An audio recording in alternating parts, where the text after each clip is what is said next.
சட்டமன்ற தேர்தல் வந்தாலும் வந்துச்சுங்க. டெய்லி வேட்பாளர் லிஸ்ட்டு பரப்புரையில் பரபரப்பாக இருப்பாங்க அப்படின்னு பார்த்தா ஒவ்வொரு நாளைக்கும் ஒவ்வொரு க்ரைம் வந்து ஒன்று நடந்துக்கிட்டு இருக்கு. அந்த வன்கொடுமைகளோட எண்ணிக்கையும் குற்றங்களின் எண்ணிக்கையும் தான் ரொம்ப அதிகமாகிட்டே போய்கிட்டு இருக்கு. நேற்று 11ஆம் தேதி நம்ம தூத்துக்குடி மாவட்டம் விளாத்திக்குளத்தில் ஒரு +2 மாணவி பாவம் ஒரு இயற்கை உபாதை ரெஸ்ட் ரூம் கூட சொல்ல முடியாது. ரெஸ்ட் ரூம்னு இருந்தால் தாங்க ரெஸ்ட் ரூம் இல்லாத ஏதோ ஒரு முள்காட்டுக்குள்ளே அவங்க தன்னோட ஒரு பிரச்சனைக்காக போயிருக்காங்க. எனக்கு அது எப்படின்ற சொல்ல தெரில, போயிருக்காங்க. ஆனால் அந்த பிள்ளைய என்ன செய்ய முடியுமோ அவ்வளவும் செஞ்சு 2 துண்டாக வெட்டி போட்டிருக்காங்க. இவன் எல்லாம் மனுஷங்களா அப்படிங்கிறது நம்மளுக்கு ரொம்ப சந்தேகமாக இருக்குது. ஏன்னா யாருக்கு இப்படி பண்ணுறதுக்கு மனசு வருங்கிறது தெரியல. கண்டிப்பாக இவங்க இந்த போதை தான் இதோட ஃபஸ்ட்டு ஆரம்ப புள்ளி, போதை.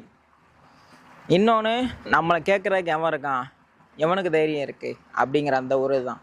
நம்ம என்னன்னாலும் நம்ம ஆட்சி தான், நம்ம ஊடால பூந்து எங்கிட்ட கூடியாச்சும் பூந்து உள்ளே கூடி பூந்து வந்துடலாம் அப்படிங்கிற அந்த ஒரு இது டிஎம்கே இன்வால்வ் ஆகிருக்கு அப்படின்னு நான் சொல்ல முடியாது. ஏன்னா தெரியாமல் எதையுமே நம்ம சொல்லக்கூடாது. சும்மா இதுக்கு எடுத்தாலும் டிஎம்கேன்னு சொல்ல முடியாதுல்ல. ஆனால் டிஎம்கேக்குன்னு ஒரு ரெஸ்பான்சிபிலிட்டின்னு ஒன்று இருக்குது. ஏன்னா இன்றைக்கி அரசியல் ஆட்சி ஆளுங்கட்சி அவங்க தான், இதெல்லாம் கவனிக்கக்கூடிய இடத்துல அவங்க தான் இருக்காங்க. ஸோ இதை நம்ம டிஎம்கேட்ட நம்ம சொல்லி தான் ஆகணும். ஐயா என்ன பண்ணுறாரு அப்படிங்கிறது தெரில. ஐயா மாநாடு நடத்துகிறாரு.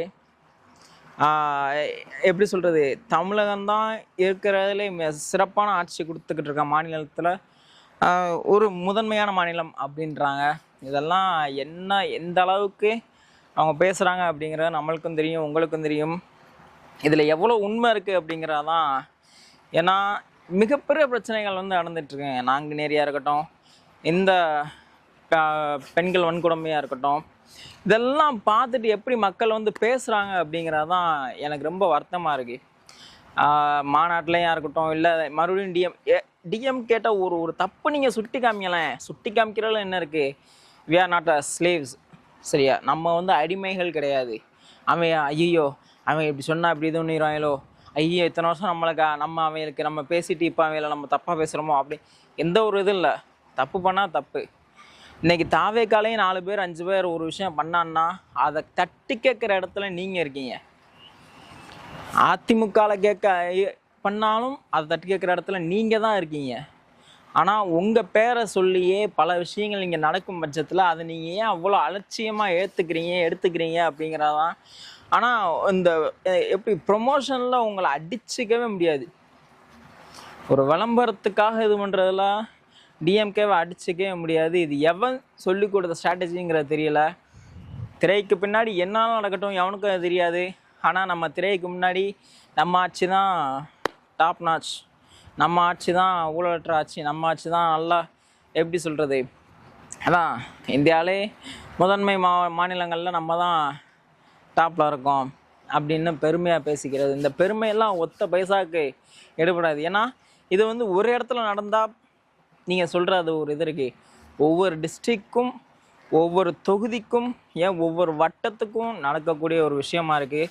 இதுக்கு முக்கியமான காரணமே ஃபஸ்ட்டு அலட்சியம், செகண்டு இந்த போதைப் பொருள் விற்கிறவங்களை நீங்கள் ரொம்ப என்கரேஜ் பண்ணீங்க பார்த்தீங்களா. என்கரேஜுங்கிறத விட அவங்கள கண்டுக்காமல் விடுறதான் நீங்கள் பண்ணுற மிகப்பெரிய தப்பு. இன்றைக்கி உள்ளே அவ்வளோ தூரம் கொண்டு போய் சேர்த்து இன்றைக்கி அவ்வளோ தூரம் சீரழிச்சிட்ருக்காங்க. ஏன்னா அது உங்களோட அந்த அலட்சியம் தான் காரணம் அப்படின்னு நான் சொல்ல முடியும்.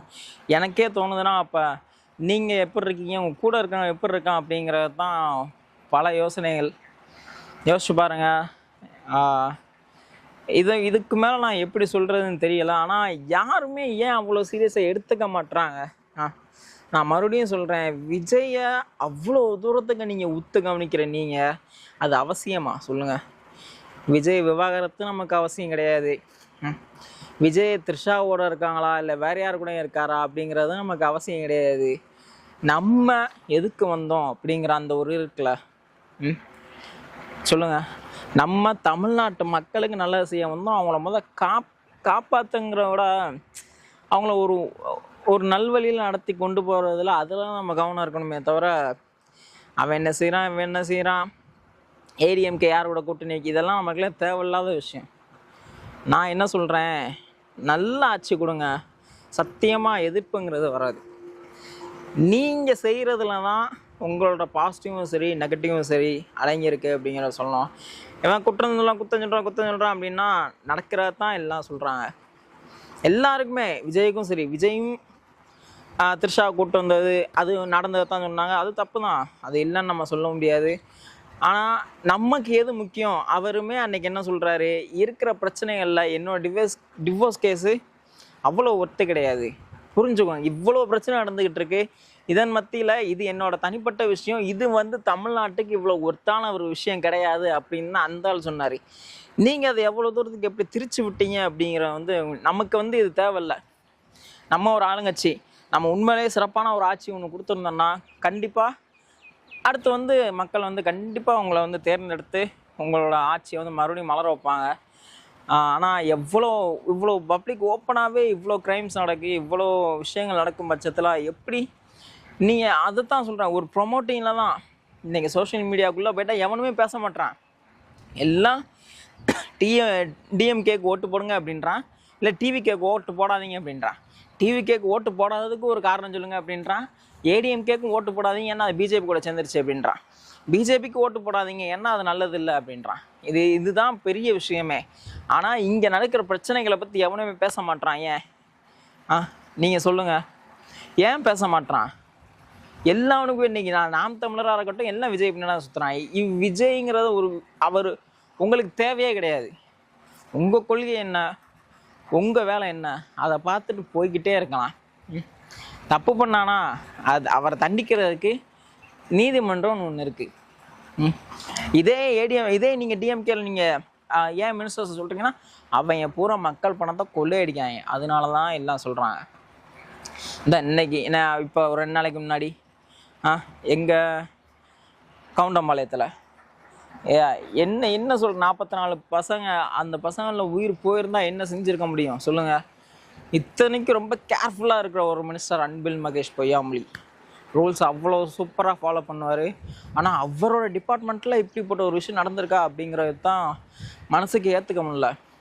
ஆனால் ஒரு விஷயம் நான் சொல்கிறேன், மாரிதாஸ் ஆன்சர்ஸ் அப்படிங்கிற ஒரு யூடியூப் சேனல், அவர் சொன்ன விஷயம் எனக்கு ரொம்ப என்னடா இவ்வளோ தூரம் பண்ணுறான். ஆனால் எனக்கு தெரியும், ஏன்னா நான் தமிழ் மீடியமில் படிச்சிருக்கேன், கவர்மெண்ட் ஸ்கூல் தான் படிச்சிருக்கேன், கிட்டத்தட்ட 3rd ஸ்டாண்டர்ட் வரை படிச்சிருக்கேன். அப்போ என்ன செய்வாங்க அப்படின்னா ரெண்டு விதமாக அவங்க யார் சத்துணவில் சாப்பிட போகிறீங்க, யார் வீட்டில் இருந்து கொண்டு வர போகிறீங்க அப்படிங்கிற ஒரு லிஸ்ட் எடுப்பாங்க. அந்த லிஸ்ட்டை எடுத்து சத்துணவில் சாப்பிட்றவங்களுக்கும் வீட்டில் இருந்து சாப்பிட்றவங்களுக்கும் தனித்தனியாக அவங்க எப்படி சொல்கிறது, அந்த செப்பரேட் லிஸ்ட்டை வச்சுட்டு யார் வர்றாங்களோ அவங்களுக்கான அந்த கணக்கு எடுத்து சமைச்சு அந்த இது போடுவாங்க. இது வந்து தெரிஞ்சது. சரி, நான் இப்போ வர என்ன நினச்சிட்டு இருந்தேன், சரி இதில் எப்படி அவங்க ஊழல் பண்ண முடியும் அப்படின்னு. ஆனால் இவர் சொன்னதுக்கப்புறம் தான் இந்த கணக்கு எடுக்காங்களே, சத்துணவு சாப்பிடாத பசங்களுக்கும் சேர்த்து இவங்க சத்துணவு போடுற அந்த ஒரு முறைகேடு வந்து அவ்வளோ சூப்பராக பண்ணிகிட்டு இருந்திருக்காங்க. அவரே சொல்கிறாரு, கிட்டத்தட்ட 30 லட்சத்தி சொச்சம் குழந்தைகளுக்கு கணக்கிலே வராத சாப்பாடு வந்து போய்கிட்டு இருக்கு. அதாவது அவ்வளோ குழந்தைகளே கிடையாது, அந்த குழந்தைங்களுக்கான சாப்பாடு வந்து போய்கிட்டு இருக்கு அப்படின்னு சொல்கிறாரு. இதை வந்து எந்த அளவில் நீங்கள் சாப்பாடு, அதுவும் பசங்களுக்கு நீங்கள் கொடுக்கக்கூடிய சாப்பாடில் எவ்வளோ முறைகேடு பண்ணுறீங்க. அதுவும் இல்லாமல் கண்டிப்பாக அது நீங்கள் தரமான பொருள் போடுவீங்களா அப்படிங்கிறதெல்லாம் 0% தான். எப்படி சொல்கிற குவாலிட்டியில் நீங்கள் 0% தான் அப்படிங்கிற அடித்து சொல்லுவேன். மேடையை போட்டு கவர்மெண்ட்டோட சாப்பாடு எல்லாம் 5 ஸ்டார் ரேஞ்சில் இருக்குது அப்படின்னு பீத்திக்கிட்டு நீங்கள் இன்றைக்கி இவ்வளோ கேட்டால் சாப்பாட்டில் பள்ளி விழுந்துருச்சு அப்படின்னு சொன்னீங்களாம். இதெல்லாம் எவ்வளோ பெரிய விஷயம். அவ்வளோ அலட்சியமாக சமைக்கிறதுக்கு எதுக்கு அவ்வளோ காசை கொட்டி கொடுத்து நீங்கள் சம்பளத்தை கொடுத்து வச்சுருக்கீங்க அப்படிங்கிற ஒரு கேள்வி. இன்னொன்று, ஒரு தரத்தை நிர்ணயம் பண்ண முடியலன்னா என்ன கவர்மெண்ட், அதுவும் இந்தியாவிலேயே எப்படி சொல்கிறது, டெவலப்டு ஸ்டேட்ஸில் தமிழ்நாடும் ஒன்று. இப்படிப்பட்ட தமிழ்நாட்டிலே இவ்வளோ தூரம் நடக்குன்னா மற்ற ஸ்டேட்ஸ் எல்லாம் நினச்சி பார்க்குறதுக்கு அவ்வளோ வருத்தமாக இருக்குது. கொள்ளையடிக்கிறதுல இவ்வளோ லட்சம் கோடிகள் கொள்ளையடிச்சு அப்படி என்னத்தை நீங்கள் சேர்த்து வச்சுருப்போம் நீங்கள் சொல்லுங்கள். பசங்கள்லாம் நாளைக்கு எப்படி சொல்கிறதுன்னு எனக்கு சுத்தமாக, உங்கள் வீட்டு பசங்கள்லாம் எனக்கு சுத்தமாக தெரியல எப்படி சொல்கிறது அப்படின்னு. கேட்டால் அவன் ஏதாச்சும் ஒன்று சொல்லிட்டு வருவாங்க, மறுபடியும் விஜயத்தை அழைப்பாங்க. ஏன்னா எப்படி சொல்கிறது, நீங்கள் கள்ளத்தொடர் வச்சு இதைத்தான் நான் சொல்கிறேன். இது உங்களுக்கு தேவையில்லாத விஷயம். மக்கள், நீங்கள் ஒரு குடிமகன், உங்களோட வீட்டு பிரச்சனைகள் என்னங்கிறத நீங்கள் வெளியே போய் சொல்லுவீங்களா, இல்லை வெளியே ஒருத்தவங்க சொல்கிறத நீங்கள் கேட்டுக்கிறீங்களா? அதே ஒரு நாட்டுக்கு உங்களை சுற்றி இருக்கிற பிரச்சனைகள் தான் அது. புரிஞ்சுக்கோங்க. அவன் கொள்ளையடிக்கிறான்னா அது நாளைக்கு உன்னோட மேலே தான் வந்து விழுங்கும். வரிங்கிற பேரில் வரி கட்ட முடியாத பட்சத்தில் எப்படி சொல்கிறது, பணவீக்கம், அந்த இந்த இந்த இந்த ஒரு இதெல்லாம் இருக்குது. இப்போ ஸ்ரீலங்காவில் பார்த்தீங்கன்னா புது ஒரு கார், இம்போர்ட்டட் காரே செகண்ட் ஹேண்ட் கார் தான் இம்போர்ட் பண்ணுவான்.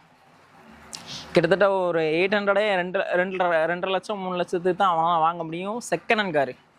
கிட்டத்தட்ட 2006 2007 மாடலே அவன் 2 லட்சம் 3 லட்சம் கொடுத்து வாங்குறான்னா அவன் என்ன அளவில் அவன் நாடு இருக்குது அப்படின்னு யோசிச்சுக்கோங்க. அதே நிலைமை நம்மளுக்கும் வரலாம் அப்படிங்கிறத உங்களுக்கு ஞாபகப்படுத்துகிறேன். ஸோ நாட்டு பிரச்சனைகளை கேள்வி கேளுங்க, முட்டு கொடுக்காதீங்க. கேள்வி கேட்கும் பட்சத்தில் நீங்கள், உங்கள் அப்பா அம்மா, உங்கள் பசங்க, அவங்க பசங்க எல்லாருமே ஒரு தப்பிச்சுக்கிறதுக்கான வாய்ப்புகள் இருக்குது. அவன் செய்கிற எல்லா தப்புக்கும் நீங்கள் உடந்தையாக போனீங்கன்னா அவன் போயிடுவான். நம்ம தான் சிக்கி சின்ன பண்ணமாகணும். புரிஞ்சுக்கோங்க. ஏதோ எனக்கு தோன்றதை நான் சொல்கிறேன். எனக்கே இவ்வளோ தோணுதுன்னா இன்னும் என்னை விட முதிர்ச்சியானவங்களாம் நிறையா பேர் இருப்பாங்க. அரசியல்லையும் சரி, பொது வாழ்க்கையிலையும் சரி, இன்னும் எவ்வளவோ கற்றுக்கிட்டவங்களாக இருக்கணும், தெரிஞ்சுக்கிட்டவங்க. நீங்கள்லாம் எவ்வளோ யோசித்து செயல்படணும் அப்படிங்கிறதும் இருக்குது. ஏன்னா இத்தனை வருஷம் நான் டிஎம்கேல இருந்திருக்கேன். இது அதுதான் நான் மறுபடியும் சொல்கிறேன், நம்மளாம் அடிமைகள் கிடையாது. நான் காலங்காலமாக டிஎம்கேக்கு தான் ஓட்டு போட்டுட்ருக்கேன், ஏடிஎம்கேக்கு தான் ஓட்டு போட்டுட்ருக்கேன். வேறு யாராச்சும் கூட்டுவாங்களேன், கூட்டு வந்து விடுங்க, யாருக்காச்சும் ஒரு ஓட்டை போட்டு விடுங்க. இவன் கொள்ளை அடிக்கிறக்கு, அவன் கொள்ளை அடிக்காமல் ஏதாச்சும் செஞ்சிச்சா நல்லது தானே. பார்த்து செயல்படுங்க. நான் மறுபடியும் சொல்கிறேன், விஜயோட தனிப்பட்ட வாழ்க்கையை விட்டுருங்க. ஒரு அரசியல் ரீதியாக எப்படி இருக்கார் அப்படிங்கிற மட்டும் பாருங்கள். அதையும் இவங்களே யோசிச்சுக்கோங்க. இவங்க அரசியல் ரீதியாக எப்படி இருக்காங்க அப்படிங்கிறத தான் பார்க்கணும். தனிப்பட்ட வாழ்க்கையில் என்ன பண்ணிட்டு போகிறாங்க, அது அவங்களோட ஃப்ரீடம் ஆஃப் லிவிங் அப்படின்னு சொல்லலாம். Freedom of living. இப்போ மறுபடியும் வர்றேன், தலைவன் இவ்வளியோ அவ்வளி தான் தொண்டன் அப்படின்னு எல்லாம் அந்த கோட்டை ரிமைண்ட் பண்ணுறாங்க. நான் கேட்குறேன், அப்போ டிஎம்கே ஏடிஎம்கே தலைவர்கள் எப்படியோ அப்படி தான் எல்லா தொண்டனும் இருந்துட்டு வர்றானோ அப்படிங்கிற கேள்வி உங்கள் முன்னாடி வைக்கிறேன். அதுக்கான ஆன்சர்ஸை நீங்கள் சொல்லுங்கள். ஏன்னா அவங்களோட பர்சனல் லைஃப்பில் என்னென்ன நடந்துக்குங்கிறது வெட்ட வெளிச்சமாக தெரியும். அதனால அதே மாதிரி தான் எல்லோரும் இருப்பாங்களா அப்படிங்கிறதையும் சொல்லுங்கள். ஸோ இதுதான் பேசணும்னு நினச்சது. என்னன்றதை யோசித்து செயல்படுங்க.